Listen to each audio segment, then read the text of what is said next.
Hello everybody and welcome back to Screen Stars. I'm here today to bring you my review for the 2015 found footage horror film Jerusalem.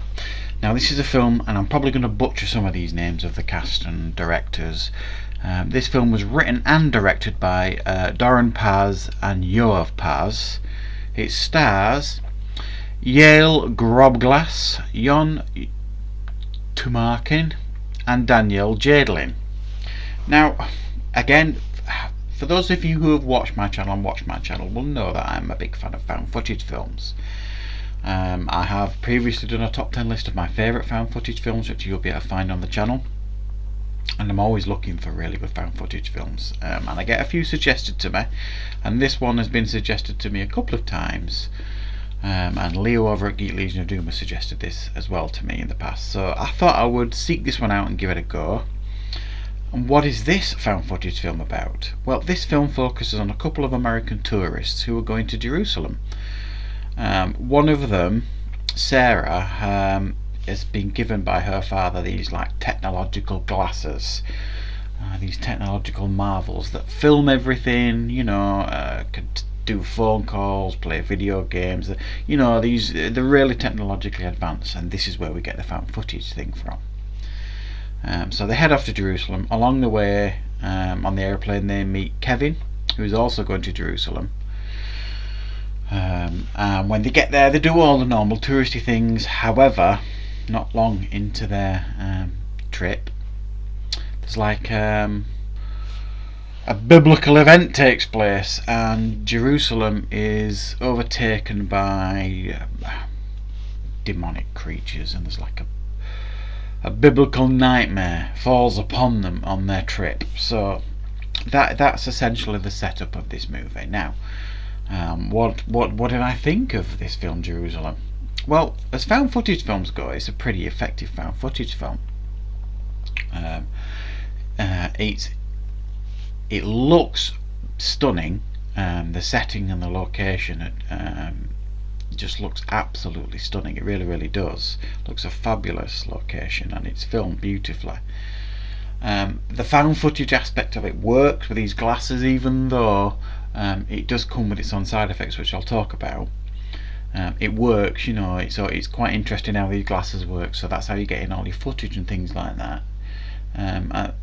And the horror aspects, when they start happening, are reasonably effective, and the effects kind of hold up for the most part.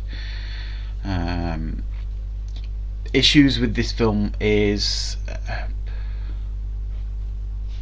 the side effect of the glasses that she's wearing is the fact that you never see her. You never really ever see Sarah. Very rarely. The only times you get to see her really is like when she takes them off and puts them down for some reason, and it carries on filming, and you might see her, or a mate might take a selfie with her and stuff like that. So there's this disconnect that takes place, and you never really feel connected to Sarah, who is essentially the main character in this film. You only ever really hear her voice for the most part.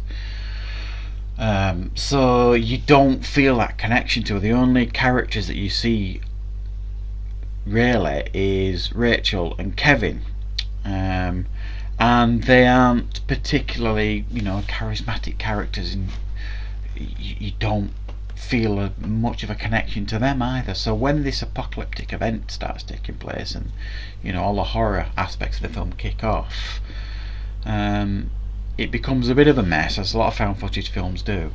But you don't really, like I say, you don't feel that connection and that fear for your characters that you do in some found footage films, because I don't feel as though we're given the opportunity to get to know them particularly well, especially Sarah, the person that wore the glasses. Until the film starts getting into the reason why you're really watching it, which is the horror aspects of it, for the most part it just looks like a holiday vlog. And that's okay, but I like these found footage films that even though there's a setup in the first 10 minutes, it shows you some footage of Jerusalem in the 70s or the 80s, someone filmed something, and that's really effective. After that, it's a holiday vlog for a good nearly an hour almost.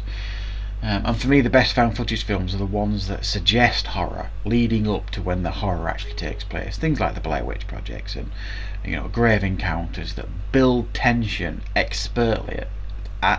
Build it, and then boom, there's an explosion. And this one doesn't really. You'd like to say you just feel like you're getting a holiday vlog for the most of it, and then when the horror aspects just kick off, it's very effective and at times pretty scary. And the last half hour of this film is superb, and a lot of fun to watch. The 45 minutes, if you like, leading up to that didn't do an awful lot for me, if I'm honest.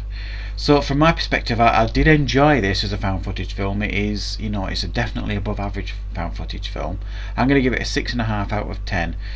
The last half hour is superb. The setup at the beginning is excellently done, but I didn't really feel a connection to the characters. So there you go. That is my review for Jerusalem. I hope you enjoyed it, and of course I will see you next time on Screen Stars.